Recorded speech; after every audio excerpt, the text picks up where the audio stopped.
It's on the first, second, and third string mostly. I've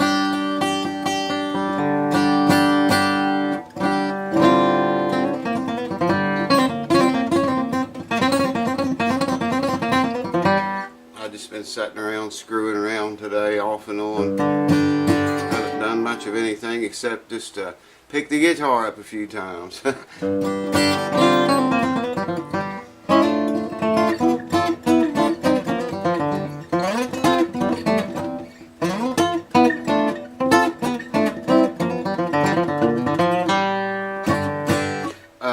When you set your action up as low as I have this, and I like my action really low, especially now that I'm kind of getting where I can half-ass play a little bit again. I just like it really low. But when you do that, and your strings get the least bit of rust on them, you get that.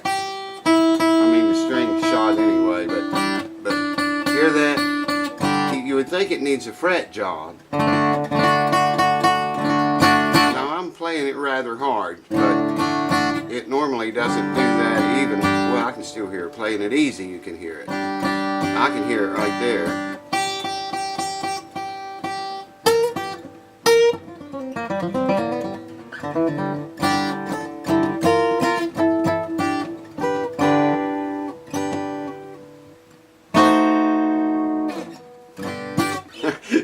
Anyways, that's from that buzzing on this guitar is from the strings being rusted. They get, when a string gets rusted bad enough, this 13 can almost become a 14. You know, the rust pits and it builds and it swells, and the string can possibly get bigger around in some places. So I know that sounds funny, but you could probably measure it even. But that little bit of difference with the action this low, that little bit of difference, that's all it takes to make the, you know, that buzzing noise.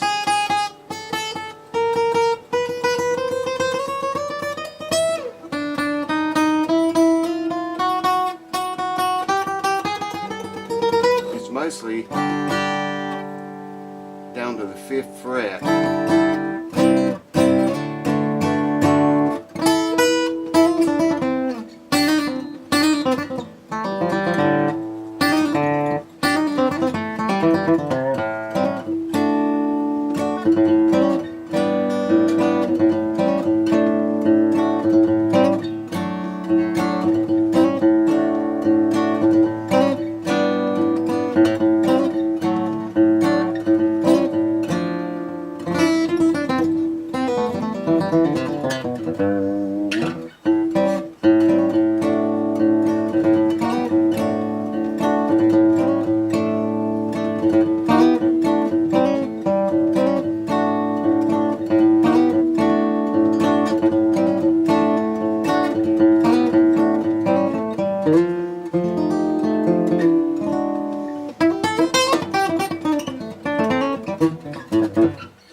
And I need to warm back up again.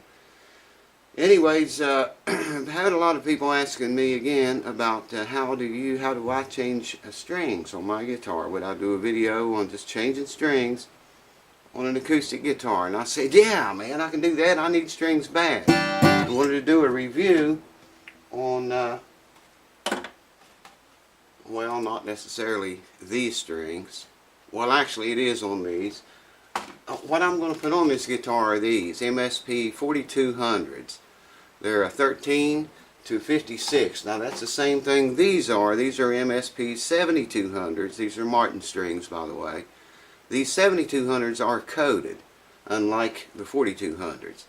And we're going to talk about this coating. I'm not going to use these strings on this video. I'm saving these for when showtime starts. I like the other strings better anyway for recording, and I'll tell you why and how I feel about these and how I feel about Elixirs. Nano Web was what I would go with if I used Elixirs anymore. But anyways, I'm going to put a new set of strings on this guitar and briefly run through and show you how I do it. You know, I don't know exactly what the people that ask me for this video is looking for. But anyways, I'm not going to, film changing every string. I'm just going to show you how I do a few, explain a few things that I can think of, and tune it up and tell you about these strings and Elixir strings and how I think they compare. How I think Martin's coated strings were treated, as they say, compare with Elixir. So hold on, let me change things around here and get you in a position you can see. Good to see y'all, by the way, again, mate. Been a long time, been too long. What, 3 days? So, as I already mentioned, I have 2 sets of strings here, both Martin MSP series strings. These are the 7200s, MSP 7200. They are coated like Elixir, treated, whatever. These are MSP 4200s, medium gauge, without coating at all. I use these when I do studio work because, that coating, man, I don't want to say it changes the sound of your guitar so drastic, but it does change the tone of your acoustic guitar. Now, I'm not saying this works on electric.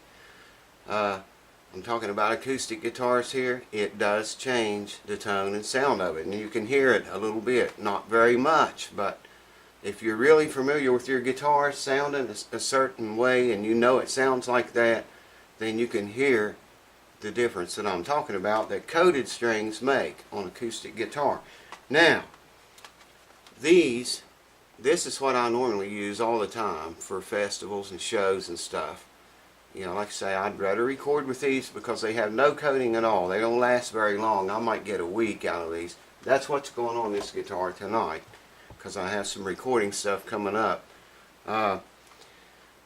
Some people have asked me about these Martin coated strings compared to Elixir. Now, I can only tell you what I have experienced myself and what I know.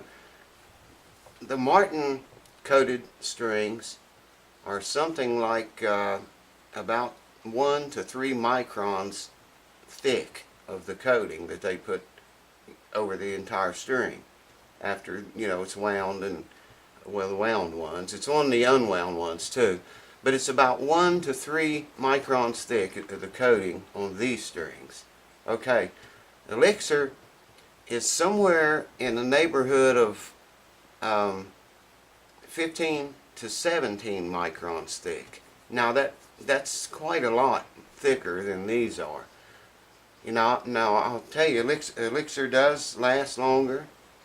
Elixir lasts longer because of the thicker coating, but they affect your sound more than thinner wrapping or treatment or whatever you want to call it does.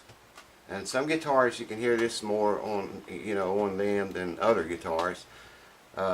Guitars that are really super sensitive, like this one and my other Martin, both of these guitars, I showed you on other videos. If you're playing it and you just touch the top somewhere, it affects the sound of it. You can hear it. I think the camera even picked it up on those videos.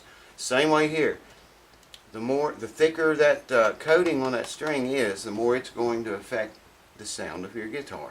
Granted, they're going to last longer with a thicker coating, so it's kind of a toss-up whether you hate changing strings so much that you would put Elixirs on and maybe lose a little bit of quality tone or sound.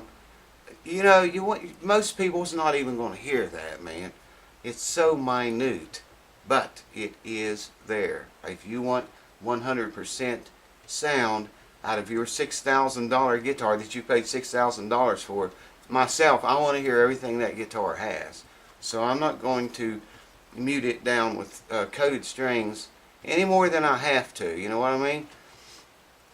I put a set of Elixirs on last season, and my God, we were playing, man, all the time, every weekend, even weeknights, and practice on top of that, and recording in between those times when we could, playing all the time.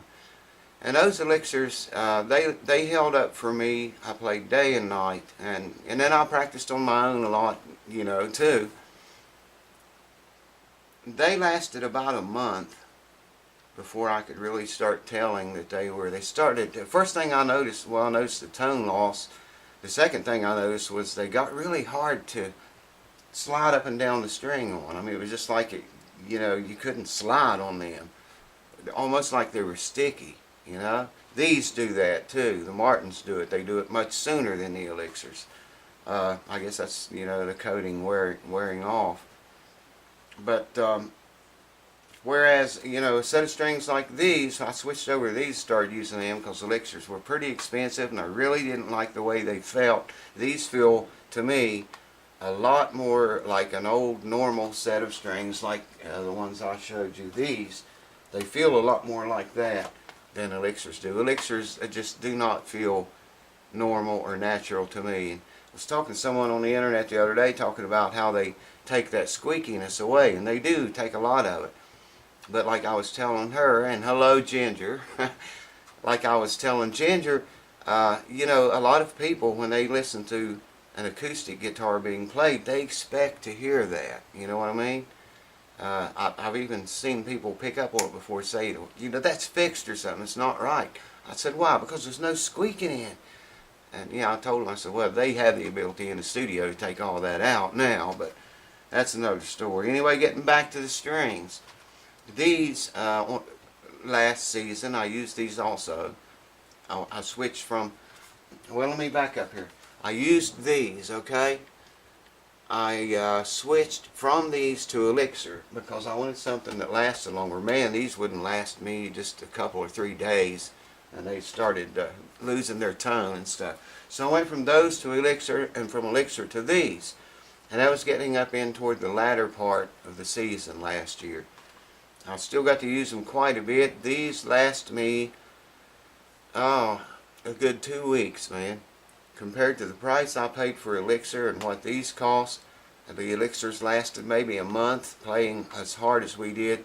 These I got about 2 weeks out of, so I now use these full time, and I highly recommend them. They're Martin Lifespan MSP 7200 medium. These are 13 to 56. That's what I use. Whatever string I use, that's the gauge I like to stay with. Anyways, let's.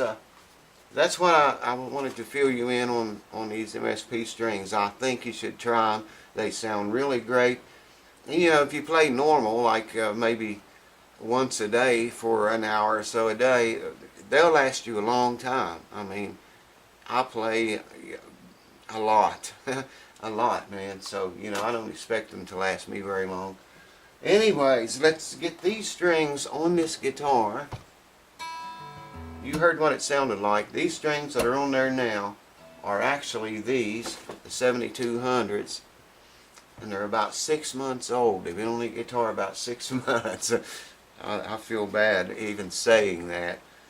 I always keep new strings on, keep the best sound I can, but you know, those of you who've been following know I've been having trouble with my hands. Couldn't play for shit for a long time. Still can't play for shit, but it's getting better. Finally, it's coming back. So when it does come back, then I'll start using the good strings again. But for now, I'm going to put the cheapies on it, which sound better, in my opinion, than these or any Elixir string I've ever played, because there's no coating on them. Like I say, tomorrow they'll be dead, but tonight we're going to have some fun. So hold on, let me put these strings on here, and I'll show you how I do it. I'll show you some steps. I'm not going to show you the whole thing because I want to jam, but I will show you some steps how I do it. Hold on. There's all kinds of ways of getting those pins out. Now we all know sometimes they fit pretty tight. I just loosened the first string. It's loose here. I got it in my hand. You know, they make key winders that have an end that you can stick in here and pull the pin out. They make all kind of little gadgets and tools and just all kind of things for it. Here is what I have used for 800 years. And I've never had any problem doing this. I'm going to show you how I do it. I know it makes some people very nervous. You know, if you feel that nervous about it, I wouldn't recommend you try it. Maybe try it on a cheap guitar that you have. But what I'm going to show you here, you may have never seen before. And that is, before you try to pull that pin out, grab the string up close to the pin and shove it, there it went, you heard it go. Shove that string down in there if you can. That makes you, sometimes you can pull the pin out with your fingers after doing that. I'll demonstrate that on another string in a minute, but right now, to get that pin out, I'll take these wire cutters and lay the tips of the wire cutters in the groove of the pin head. See that? Now you don't even have to squeeze the cutters, just lay them in the head. You can cut the head off the pin if you're not careful here. So if you do this, be very, very gentle. Okay, just put the cutters in the little tiny slot of the pin head. Rest your cutters across the saddle. I can't point at it because I got the camera in one hand and pliers in the other, cutters in the other. Just rest it across the saddle here and gently, very gently, pull that pin up till it's loose. There you go. And then it just, there you go. The string, the pin, everything is out of the way. Now, like I've said before, you always want to put the same pin back in the same holes. People, this is very important. Always, always, always do that. Number your pins if you have to, if they're not numbered already, but do that. Always put the pins back in the same holes. Alright, let me loosen that. Well, I gotta put a string on first. Well, I'll just do that right here while we're on camera, because I want to show you that too. A lot of people do this wrong. I've seen it a lot. Well, I had to pause the camera anyway, so I wanted to show you though. Yeah, you always put the same pins back in the same holes. Now, something a lot of people are misunderstood about are these pins. A lot of people think the ball, that little tiny ball right there, is supposed to rest on the bottom of the pin, that it pulls up again the bottom of the pin. That's not true. If you do it that way, you're doing it wrong, and you could damage your pins or your bridge plate, or hard to tell what. It's not true, folks. That ball is supposed to pull up against the bridge plate inside the guitar, up against it. And you can see, if you can see, let me get where you can see it. Okay, you see the ball, and see where they have looped the string around itself to hold the ball in place. Okay? You can actually see those loops. Probably can see them right here if I can get, yeah, on the second string there. You can see it on the first string. You can't see that on all guitars. I just happen to see it on this one because those slots are cut so big from the factory. They're huge. Anyways, moving on. What I have found is put a slight bend. Come on, cooperate with me. Is to put a slight bend in your string, like so. See how I bend it? Just up about the end of where it's looped, if you can see that. Okay? That allows it to actually miss the end of the pin. Now, when you stick that string down in the hole, a new string, shove it back in there, man. Put some string in there. Then put your pin in with the with that little groove facing the string, of course. That's to allow that, don't put your pin in tight yet. That's, the groove is to allow that string to move until the ball seats in place, and that was not seated yet. I bend it so it would, hopefully would seat better than that, but it's not doing it. Well, maybe it was. This is so hard to do with one hand. If you don't do that, chances are, when you put that string around the peg and start winding it, you're going to start getting some tension on the string, and it's going to pop really loud and be really loose again. That's that ball jumping from the end of the pin where you wrongfully put it up against the bridge plate where it's supposed to be. That's where you get a lot of your sound from. So if anyone tells you that the ball's supposed to rest on the end of the pin, up in there, no, not on regular pins like these. They do not. So I wanted to run that by you. And also up here now at this end, First string, I pull up to the second peg, bend it, and then put it in the peg to the bend and start cranking. Okay. Second string, I pull up to the third peg, bend it, put it in the second peg where it belongs, start cranking. This allows exactly the amount of winds that you're going to get on that peg. It's not too many, it's not too little, it will never slip. Now for the third string, there's no peg up here, so I come up here, and we're getting into wound strings now, so it's not going to take as much. I come up here about the end of the pegboard and put my bend right there, and then I'll stick it in this peg up to that bend and start winding it. I'll show you these after I get them done and show you what a nice job it does winding. And like I say, wind downwards toward the peg head, not up toward the end of the peg. You want to wind down, toward the peg head. That puts more pressure downward on your nut up here, and believe me, it makes a big difference, especially in acoustic guitars. I don't know about electric, but acoustic guitars, what I'm telling you right here, makes an awesome difference in the sound. I've seen guys go as far as to take the keys, replace the keys with a really small, short peg, tiny, just barely sticking up above the surface of the peg head, and that allows them to crank that string even down, even tighter, and get even more tension on that nut. It's what they're doing. It gives them a little bit more sound overall.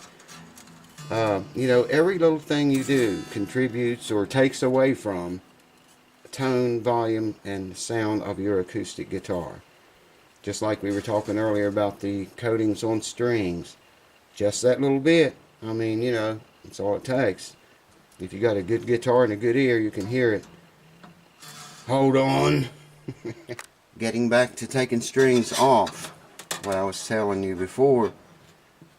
You know how tight the pin can be on these wound strings, especially the big, thickest 6th string. You want to get a hold of it about where the saddle is. Now the pin's still where they're tight. Get it about where the saddle is and try to push it into the hole. Wiggle it, whatever. There it went.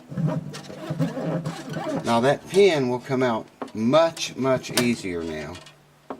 Here again, take the old trusty wire cutters and just let them rest in the groove of, look how easy that's coming out. I probably didn't even need those. And there you go. It's so easy. If you shove that string down in that hole, if you can, now you can't always do that. Sometimes they're so tight you can't. Usually the low E string is the bad one for that, but 9 times out of 10 you'll be able to, and the pin will come out much easier. Wanted to show you that, make sure you caught that. So hold on, I'm going to put a 6th string on this thing. She is strung up. So, but I wanted to show you what I was talking about with these windings. Now I don't have my glasses on, I haven't had them on. I did this all by feel. But you can see by measuring them out the way I showed you, if you pull the string up to the next post, bend it, and then put it in the peg up to your bend and crank, you get just about, it's enough winding, it's not going to slip, and it's not too much to change the string fast if you have to. If you're on stage or whatever and you need to change it really quick, this kind of helps out there. Now I could wind them down farther to the closer to the nut down here, the ferrules and the peg head or whatever. I could wind them down there farther, and that would put even more down pressure on this nut, because you're let me back the zoom out here. You're pulling the string actually down like that, which is winding down farther on the peg, pulling it down farther, putting more pressure on the nut, get better sound. This guitar sounds pretty good, I think, the way it is. Probably if I did that it might sound better, but I wanted to show you those windings anyway. You can decide for yourself if you want to wind them all the way down on your guitar and try it. You know, it's up to you. Anyways, let's see what it sounds like. It's got new strings on it. First time it's had new strings in at least 6 months, baby. It's been a long time, so hold on. One thing I forgot to mention, and I want to get this in because it's a part of a routine that I do every time I change strings. After you get them all on, once you got them on there, stretch them. Stretch them as much, well, not as much as you can, but you know, now they make a thing called a string stretcher. That's what it's called. It loops into your string. It's got a handle, and you pull a lot of great tension on the string and run it up and down the string. You know, that's okay too, I guess, but this will do the job right here, what I'm doing now, and it's free. Doesn't cost you anything because you watch my channel. Can you dig it? Now, they stay in tune a lot better if you do this, and then you don't have skin oil and crap all over your brand new strings. That should be about good enough. But I wanted to show you that. I got to tune it up. Obviously, that's going to take a long time, and I'll bring you back to show you what it sounds like. You can compare this sound to what you heard at the beginning of this video.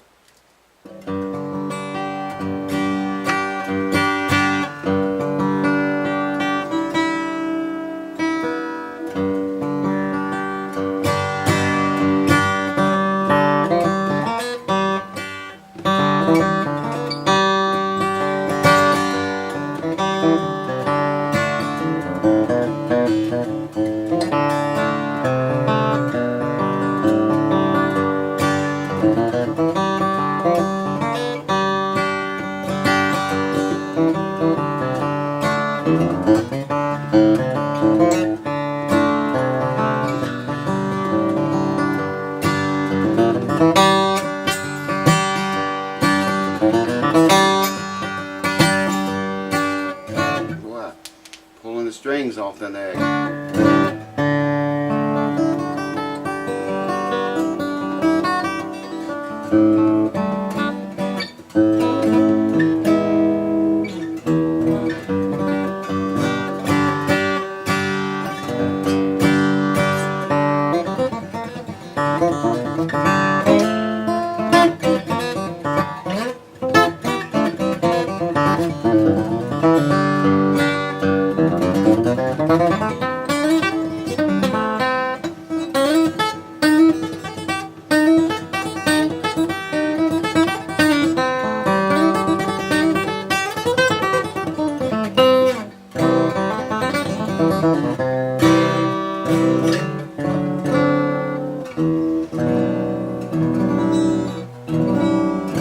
The buzzing that we talked about is gone. Hear that?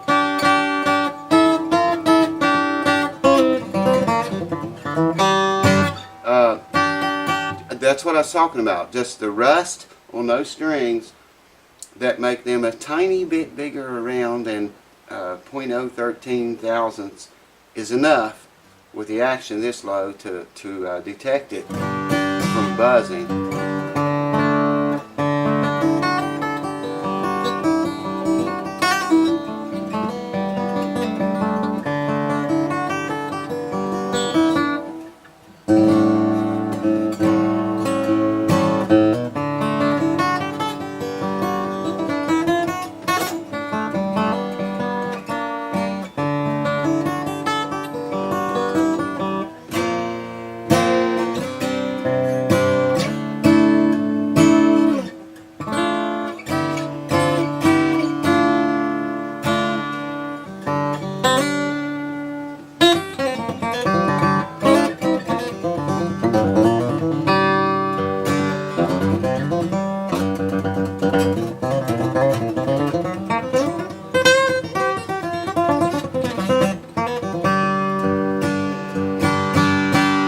Play a few hours. Takes me, you know, a couple hours to really get to where I can even play, but I'm getting there, man.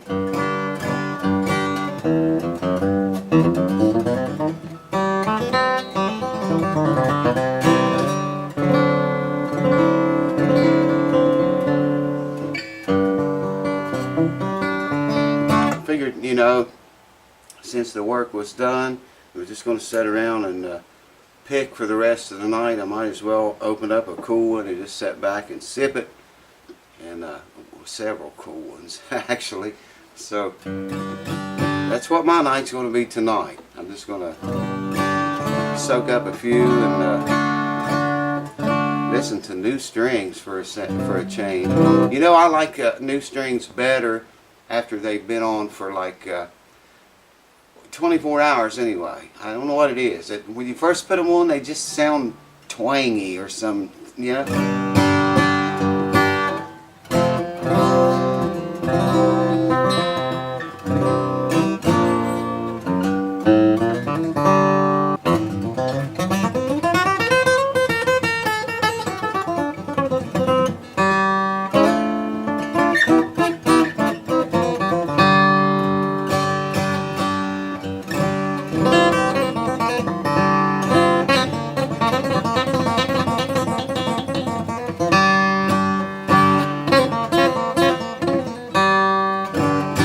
These feel, you can slide on them. You couldn't slide on those others.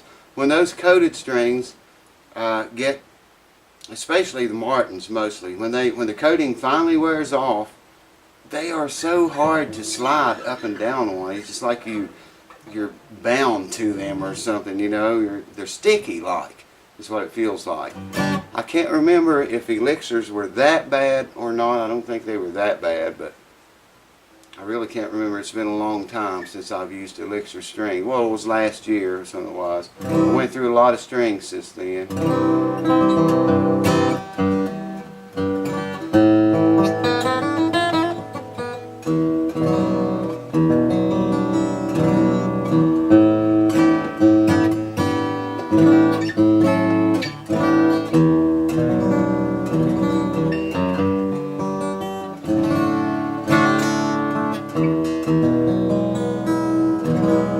Getting out of tune.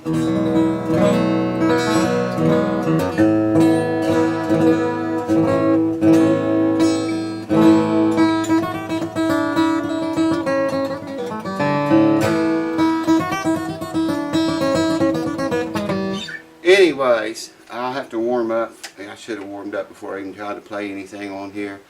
But I'm going to get warmed up now, sip a few cool ones, and I'll see you guys on the next video. Next video, well, I got some repair work I'm going to video, but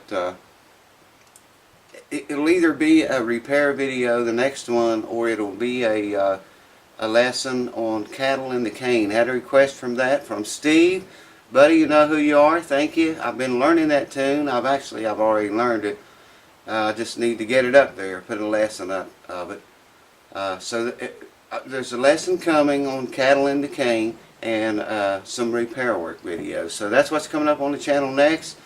Plenty more reviews, lots of laughs. Q-Ball, she done went to bed tonight, but she'll be back. I guarantee she'll be back. So wherever you are, whatever you're doing, sip a cool one. Hope you enjoyed this video, and I'll see you next time, because that's exactly what I'm going to do. Oh, holy shit.